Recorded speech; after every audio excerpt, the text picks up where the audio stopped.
for us down here in South Africa to get to speak to someone like yourself. So I really appreciate your time, man. Yeah, no problem, man. Anytime.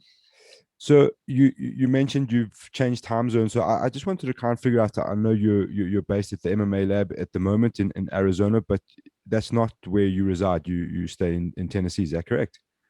Yeah, I'm in Tennessee, so it's the eastern part of the U.S. So now with the time change, it's a 3 hour difference. So it's making it a little harder. 2 hours, 2 hour wasn't too bad, but now it's making it a little harder to talk to my wife and kid because of the extreme time difference. But not too much longer, man. The fight's a little less than 4 weeks away, so almost home, man. So you leave your family behind and you head off to camp. What's that like? Is it quite a difficult scenario? I know you've got a young kid. I've also got a young kid. It's not easy being away all that time. Yeah, it's I kind of came up with the lab. I was out here in the early parts of my career and majority of the UFC appearances, and then we had the baby, so I decided to stick a little closer to home and make it easier. Then lost some training partners back home. I was going back and forth to Jim O in Charlotte, North Carolina. Lost a few training partners there, so decided that I needed to do what I had to do to put myself in the best position to win for myself and for the family too. So started coming back out here to the lab. There are a few bigger gyms kind of closer, but I'm loyal to the lab, John Crouch and the guys out here. So I couldn't really see myself going to a big gym if it wasn't out here. And how does that motivate your camp, spending that time away from your family? I always think back to Dan Hooker, who had to go through this massive time away and then quarantine for even further. And one of the things he said about it was like he he feels like he can't lose. The time, the sacrifice of time makes him feel like he absolutely has to win. Do you get that same sort of motivation through being away from your family in the camp? Yeah, for sure. I mean, you do that. You spend all this time away, and you feel selfish, and your wife's pulling the load, and you miss some important stages in child development, which it's all important, but you definitely put a pressure on yourself, and you feel like you have to win because of that. Um, but and early on, we all started this sport kind of for ourselves, but and the being away is hard, but you have to constantly remind yourself of why you're doing it. You're doing it for your legacy and to try and show your children how to achieve some dreams and knock down some goals, but also provide for the family and um, and put yourself in a position to put food on the table.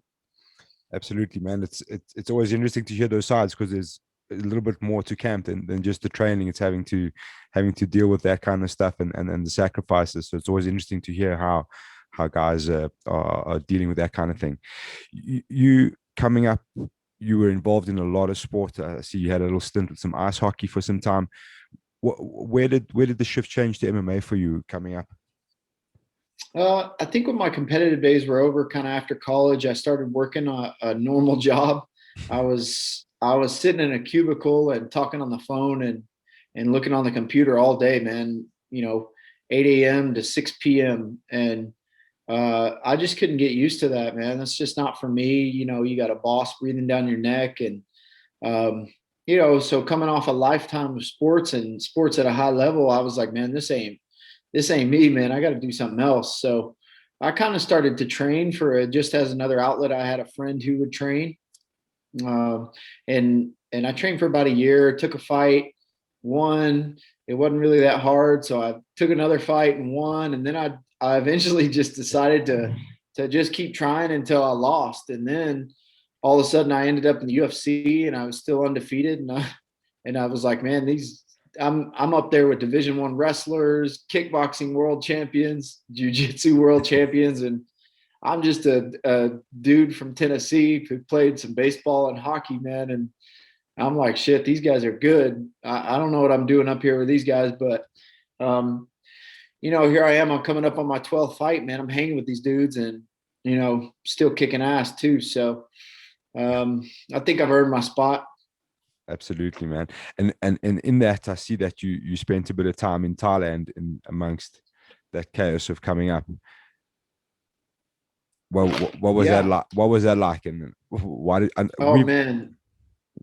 Yeah, carry on. Sorry. Well, Thailand was life changing that trip. I spent a couple months there. I trained and then fought there. And it's funny, I actually fought on the same show that Darren Till did. When I met Darren Till, it was early on. We were both newer to the UFC. We got together and started talking about Thailand and the old. It was at the MBK Mall. It was a Tuesday night show, and we both fought on the same show. It was wild. It was a small world, man.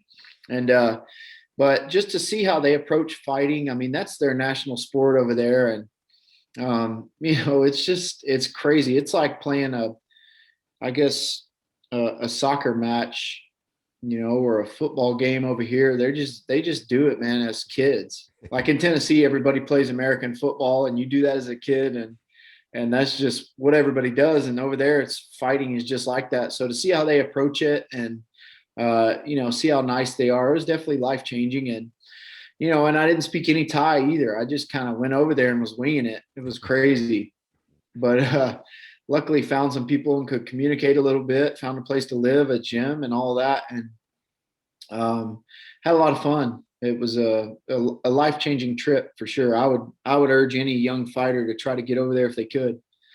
Yeah, especially now because it's super commercialized. It's massive gyms and it's become quite like almost like a fighting holiday destination. So it's a lot nicer now, I'm sure, than it was a few years ago to go and live and train in Thailand.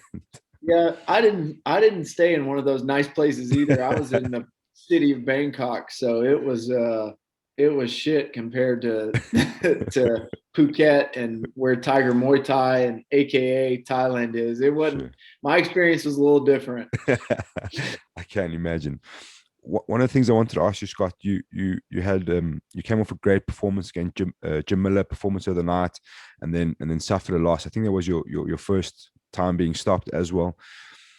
What's your mentality like as soon as that happens? Are you revving to get back in there as soon as possible, or you kind of taking your time to work and fix on things? Um, I mean, you're always trying to fix things and get better. I think, when that happened, obviously, you never want that to happen, but in the back of your mind, if you do something long enough, pretty much anything that could happen to you probably will. Um, so, I just had to get back to work, man. And I know the reason I've made it this far is because, when there was an obstacle in the way, I didn't let it stop me. So, the only way to really approach that was to get myself back up, dust myself off, and get back in there. So, as scary as it is to deal with that, I mean, you never want to deal with that, but as humiliating and as scary as it is, there's only really one way to approach it, man. You got to get back up and uh, try to go hit somebody else in the mouth. You mentioned earlier you're approaching your 12th UFC fight now. What are the kind of fights that are getting you out of bed at the moment? Um, well, with Benil, I think when we fought, he was ranked 14 or so, and uh, I really wanted to get into those rankings, and kind of cement myself up there. And unfortunately, ran into him. He's been fairly hot lately. Um, so, with lightweight, one loss like that can set you back a couple years. So, um, and unfortunately, with COVID right now, you can't really coming off a loss and then COVID. They're just kind of throwing matchups at the wall. So, uh, you know, I would have rather had a big name. Gamrot is super dangerous, awesome fighter. Nobody really knows him though. He's from Poland. He's huge over there. It seems like all his Yeah. fans are telling me I'm going to die and stuff. So I appreciate their passion. It's kind of funny. Um, but not a lot of people know him over here. He's not a big star over here. Not saying he won't be, but over time. But I would have liked to have had a big name that everybody knows in this sexy, cool, awesome matchup. But you got to take what you can get, and unfortunately, that's those are the guys that are in the deck, you got to be willing to fight anybody. So here I am.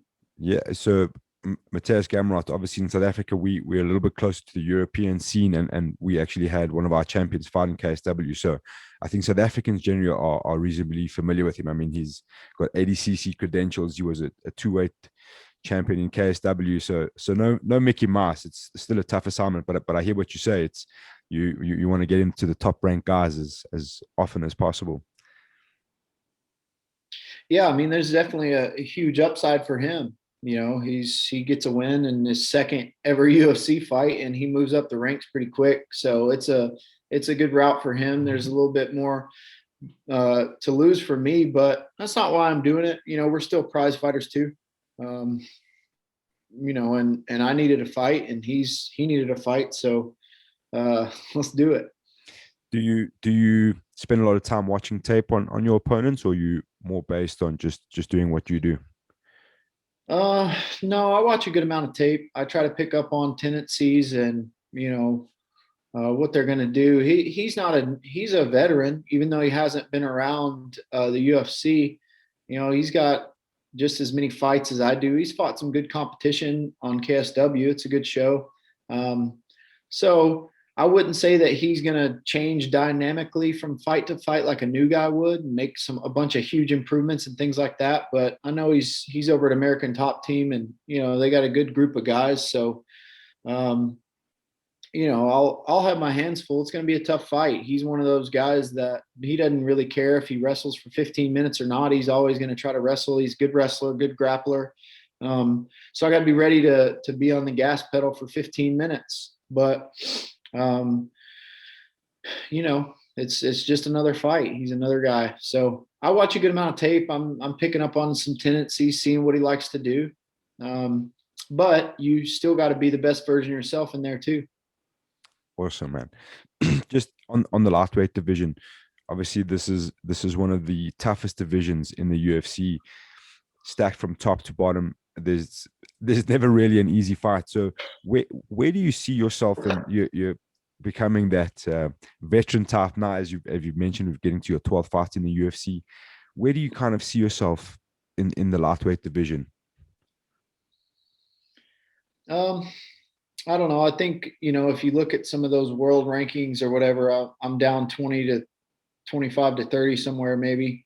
Um, so I'm just kind of floating around in those tier of guys that are outside the top 15 and can't quite put a solid win streak together to get up in there, which there's a lot of killers out there. So, and I mean, lightweight, I just feel like 1 through 50 sometimes can beat each other on, you know, any given night. So there's a lot of brand new young talent in there, especially from the European scene. There's a ton of guys coming on, Thailand, Europe, and all that. So, um, you know, I'm just out there still. I'm still feeling good. I still feel like I can fight at a high level. So I'm just taking whatever fight they're giving me, and you know, you got to win at the end of the day, and that's just what I'm looking to do here. Awesome, man. We mentioned Jim Miller earlier. I was wondering. I've seen some similarities between the two of you guys in terms of a Traeger grill. I think you might be a little bit newer to the scene. So, I mean, you won the fight in the cage. What do you think happens on the grill? Who wins the Traeger grill cook off there between you and Jim Miller? Yeah, he's definitely got more tenure on the Traeger than I do. So I'll give him respect for that. And anybody who knows how to operate a Traeger, I can respect. So um, but you know, I always come to fight, whether it's on the grill or the octagon or whatever. So I'll definitely give him a run for his money, but I can respect some of his cooking. I've seen a few of his videos and stuff. So Awesome. um, yeah, but big barbecue guy. You also happened to come across a post of you catching what looked like a snapper turtle. How does one start with catching snapper turtles? Man, man, you don't miss anything, do you? That's No. crazy. Well, I have this pond in Tennessee. We have these huge. I'm sure you saw it, but I have Yeah. this pond out in my backyard. So these snapping turtle, man, they were huge. They're like old dinosaurs, and I'm trying to get the fish population up back there, so we can have some good fishing for the kids. And I like to fish a little bit too. So those big snapping turtles will eat up all the fish. So I was trying to get them out of there, man. And I've caught probably 20 of them, and some of them were the size of the trash can, the bottom of the trash can. It was huge, man. But I put a stick out, and that snapping turtle bit it and bit the stick in half. It was wild. You Right. don't want to tangle with one of those. Yeah, no, I'm definitely going to keep my distance from snapper turtles. And the last one Yeah. from me, Scotty, with all due respect to Das Emporia, when can we expect to see the Holtzman hot sauce on shelves?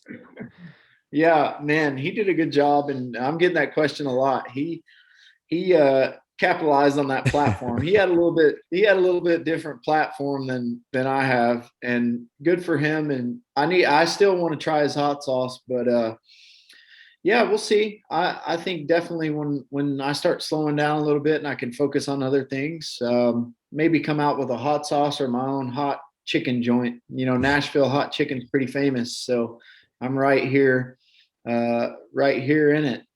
Fantastic, So we'll man. see. Thank you so much for your time, Scott. I really appreciate it. Best of luck for the rest of your camp, and we'll be keeping a keen eye.